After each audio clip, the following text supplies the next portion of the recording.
It's for all of them. Many of you have mentioned kind of an anti-regulatory stance, and in light of the recent West Virginia mine accident and the current Gulf of Mexico oil fiasco, I'd like to know where you stand on the current bill that is working its way through the state Congress on offshore drilling here in the Great Lakes. They're looking to put a ballot initiative on for a constitutional ban on it. Thank you. Okay, I think we'll start with Ms. Ulbrich.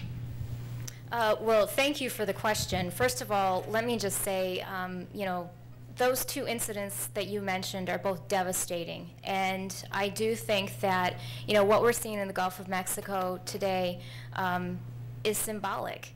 And it should tell us something about the importance of regulation, about the importance of, you know, putting responsibility ahead of profits. And as far as the Great Lakes are concerned, I do not believe we should have offshore drilling in the Great Lakes. The Great Lakes consist of 20% of the world's fresh water.